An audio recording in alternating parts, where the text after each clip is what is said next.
একজন জাজ তিনি বললেন যে এই দরকার নাই, চিফ জাস্টিস নিজে যদি মনে করেন তো করতে পারে। তো আমরা সব জায়গায় যখন পাওয়ারটা এক্সারসাইজ করি, ডিসক্রিপশনটা এক্সারসাইজ করি, আমরা মনে করি এই পাওয়ারটা যদি এক্সক্লুসিভ না হয় তাহলে পাওয়ার না। এখন আমাকে আপনি একটি দায়িত্ব দিলেন, এই দায়িত্বটা পালন করতে হলে আমার এই বন্ধুর সাথে আলোচনা করাটা আমার অত্যন্ত প্রয়োজন, না হলে পরে আমি অ্যাকচুয়ালি প্রপারলি অ্যাডভাইস করতে পারবো না যে কিভাবে করা যাবে। কিন্তু আমি যদি মনে করি না আপনি যেহেতু আমাকে দায়িত্ব দিয়েছেন আমি সব কিছু করব, এই যে একটা অ্যাটিটিউড, এটা কিন্তু সর্বত্র বিরাজমান এবং মানুষের আস্থার জন্য এটা করা উচিত। মানুষের আস্থার জন্য তোমার আমরা কনসাল্ট করলাম, তুমি যা ডিসাইড করেছো তুমি তাই করলে, কিন্তু এই যে কনসালটেশন করলে এতে মানুষের মনে একটা আস্থা এবং আমার মাইন্ড চেঞ্জও করতে পারি, মাইন্ড চেঞ্জও করতে পারে। আমরা আরো একটা বিরতি নিচ্ছি। বিরতির পর ডক্টর স্বাধীন মালিক, আপনি এই যে বিচারক অপসারণের সাংবিধানিক ক্ষমতা নিয়ে নিশ্চয়ই আপনি মন্তব্য করবেন। আরেকটি বিষয় আমরা আসতে চাই যে আইনের সমতার পাশাপাশি আমাদের দর্শকরা বলছে যে শিক্ষা, বিশেষ করে এলিমেন্টারি এডুকেশনে, একজন দর্শক বলছেন ওনার নাম নেই এখানে, যে এলিমেন্টারি এডুকেশনে যে সমতা আনয়নও আইন দ্বারা কোনোভাবে নির্ধারণ করা যায় কিনা।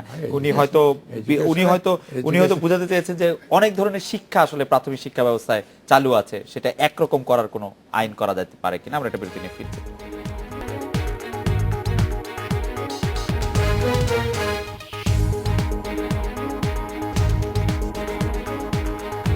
ফিরলাম আজকের বাংলাদেশে।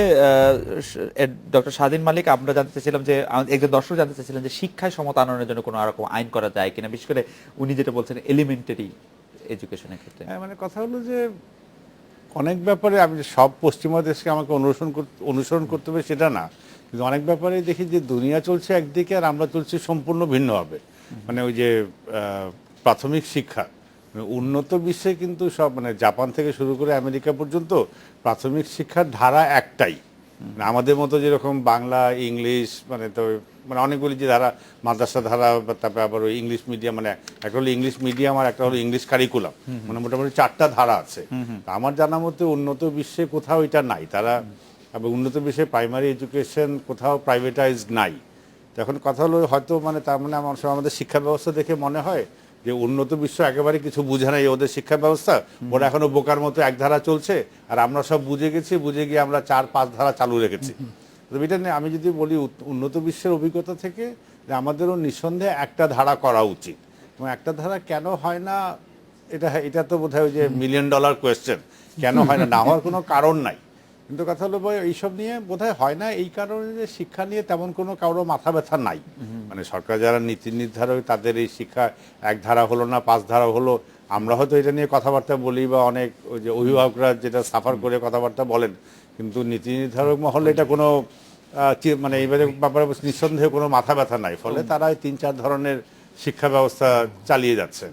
একই মানে আমি একটা প্রাইভেট বিশ্ববিদ্যালয়ের সাথে জড়িত, তা সত্ত্বেও বলছি যে ধরেন যে এগেইন জাপান থেকে শুরু করে আমেরিকা পর্যন্ত পশ্চিমা বিশ্বে প্রাইভেট ইউনিভার্সিটি প্র্যাকটিক্যালি কোথাও নাই। মানে ইংল্যান্ডে বোধহয় 145টা ইউনিভার্সিটি আছে, সবগুলি পাবলিক, একটা কি 2টা আছে প্রাইভেট। ওই আমেরিকায় তো বোধহয় 3,000 ইউনিভার্সিটির মধ্যে গোটা 30-এর কাছে প্রাইভেট আর বাকি সবগুলি পাবলিক। জার্মানি টার্মানি সব। কিন্তু আমাদের এখন প্রাইভেট পাবলিক হলো 40টা আর প্রাইভেট হলো 80টা, একটা দূরে এদিক সেদিক হতে পারে। বলছে যে দুনিয়া যেভাবে চলছে আমরা বোধহয় অন্যভাবে চলছে। হয় এটা একটাই, মানে এক্সপ্লেনেশন তো একটাই হবে যে হয় আমরা সবার থেকে বেশি চালাক, বুঝে ফেলেছি, মানে অন্যরা যেটা বুঝে নেই আমরা বুঝে ফেলছি, অথবা আমরা সবার থেকে বেশি বোকা। দুনিয়া যে পথে উন্নতি হয়েছে আমরা হয়তো বোকামি করে অন্য পথে যাচ্ছি এবং মানে মনে করছি যে আমরা এই পথে গিয়ে উন্নতি হবে। এটাই এইসব ব্যাপারে তো হ্যাঁ এখানে শিক্ষার ব্যাপারে আমরা যখন সংবিধান রচনা করি এটা আমাদের একটা খুব প্রায়র কনসার্ন ছিল।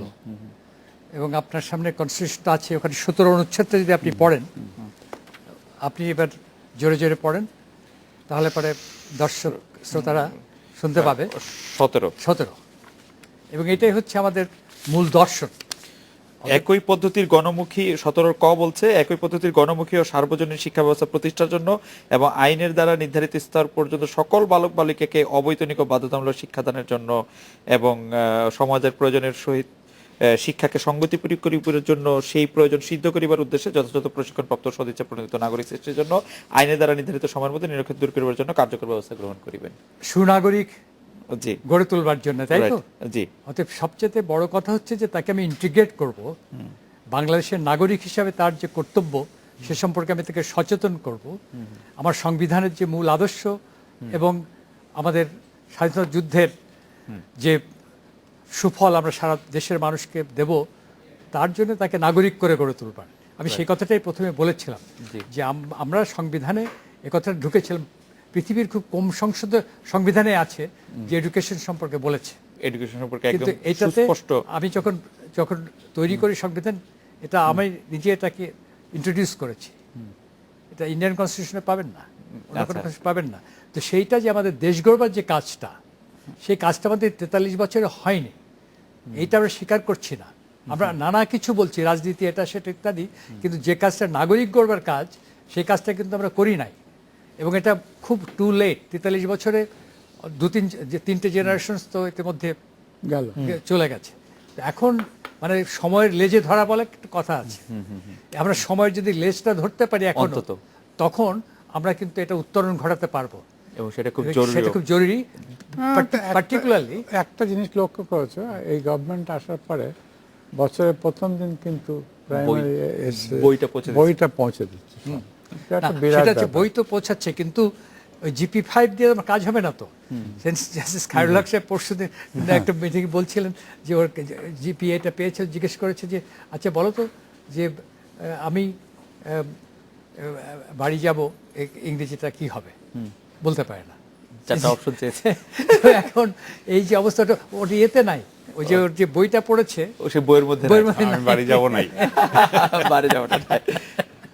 যাই হোক, ব্যারিস্টার রফিকুল হক, আমরা একটি বিষয় আপনাকে জানতে চাই। আপনি যদিও রাজনীতি থেকে দূরে থাকতে চাইছেন, কিন্তু আমরা একটি রাজনৈতিক প্রশ্ন আপনার কাছে করছি, যেটি রাষ্ট্র দলে গণতন্ত্র চর্চার ঘাটতির কারণ হিসেবে অনেকেই সরকার প্রধানের সংবিধানে প্রদত্ত একচ্ছত্র ক্ষমতাকে দায়ী করছেন। এই একচ্ছত্র ক্ষমতাকে মানে ক্ষমতার ভারসাম্য আনার কোনো সাংবিধানিক পথ আছে কি? শোনেন, আমি বলছি জি। যে আমরা ডেমোক্রেসি করি, কিন্তু যে মেন দুটো পার্টি, তাদের নিজেদের ভেতরে ডেমোক্রেসি আছে? তাদের নিজেরা আপনার ডেমোক্রেটিক্যালি ইলেক্টেড হয়? আজকে এতেও দেখেন, কালকেও এই যে বিজেপি, সেও এসে ইলেক্টেড হয়ে দেখেন ডেমোক্রেসি, মানে যা কিছুটা আমাদের সেটা হয়, কখনো হয় না।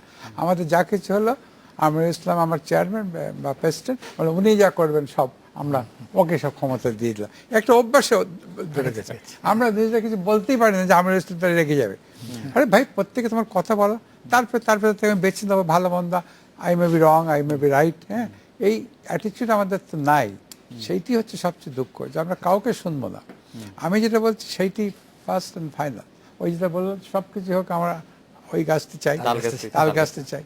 তো এই করে তো হয় না, মানসিক পরিবর্তন না হলে দেশে এইভাবে তো। আচ্ছা, তারপরে আর্টিকেল 70 চিন্তা কর, বিকজ অফ 70 আমি কি করে অন্যকে ভোট দেবো? আর্টিকেল 70-র জন্যে আমি যত বড় ডেমোক্রেসি বলি, আমাকে যদি পার্টি চিফ বলে যে এই তুমি ভোট দেবে, আমি যদি না দেই বিকজ অফ আর্টিকেল 70, আমার তো মেম্বারশিপ চলে যাবে। তাহলে এটা একটা ডিক্টেটোরিয়াল ডেমোক্রেসি এদেশে। বিকজ অফ 70 আমি বলি dictatorial democracy, not democracy in the true sense. Doctor স্বাধীন আমি যেটা হ্যাঁ, আসলে যদি ওইভাবে বস্তুনিষ্ঠভাবে চিন্তা করেন যে গত 30 বছর ধরে প্রধান তিনটাই, মানে শুধু মানে বিএনপি, আওয়ামী লীগ না, প্লাস ওই জাতীয় পার্টিও একই তো অবস্থা। তো এই দলগুলি যেভাবে চলে এবং ওই নেতৃত্বে যে মানে একেবারে নিরঙ্কুশ ক্ষমতায় তিনটা দলেরই, আমার মনে হয় যে তাদের মুখে গণতন্ত্রের কথা শোভা পায় না। তাদের নিজের প্রতিষ্ঠানে যে ঘরে যদি একজন যে স্বৈরাচার হয়, বাইরে গণতন্ত্রের কথা বলবে, এটা তো মোটেও শোভা পায় না। আমার মনে হয় যে তারা যখন গণতন্ত্রের কথা বলেন, তখন আমরা ওইটা গণতন্ত্র যদি মুখে বলেন গণতন্ত্র, আমাদের এটা বুঝতে হবে, কানে শুনতে হবে তারা বলছে যে স্বৈরতন্ত্রের কথা। কোনো যে সারিটাকে বলেন যে যত কিছু পার্টিতে যত কিছু সিদ্ধান্ত হয় সব এক ব্যক্তির, এইটা যে কোনো, ঠিক আছে, যে কোনো একটা দলের একটা ক্রান্তিকালীন সময় 2 বছর 4 বছর একটা হতে পারে, ঠিক আছে, আমরা একটা খুব বিশেষ অবস্থায় যাচ্ছি, এই সময় এক ব্যক্তির হাতে সব ক্ষমতা, মানে একটা তর্কের খাতিরে হয়তো অদ্দূর পর্যন্ত আমি মেনে নিতে রাজি আছি। কিন্তু 30 বছর ধরে একই। একেবারে এই ধরনের, অতএব এই দলগুলি বা বলবো যে তারা যখন গণতন্ত্রের কথা বলেন, এটা মোটেও এটা এটা একটা গণতন্ত্র সব হয় নিয়ে, না। হ্যাঁ, এটা মস্করা করা হয় আর কি। আমি একটু বিরতি নিচ্ছি, বিরতির পর ফিরে এসে বেঁচে মামুনুল ইসলাম, যে এই 70 অনুচ্ছেদ নিয়ে কথা উঠলো, সেই 70 অনুচ্ছেদে যারা সমর্থক তারা বলছেন যে 1000 কোটি টাকার মালিক এরকম কেউ যদি কোনোভাবে সংসদ সদস্য হয়ে নির্বাচিত হয়ে আসতে পারেন বা নাও হলেন, তিনি কোনো সিদ্ধান্ত নেওয়ার ক্ষেত্রে আমাদের সংসদ সদস্য আছে এরকম লোকদের প্রভাবিত করতে পারেন, আবার নতুন দল করার ক্ষেত্রেও তার এটা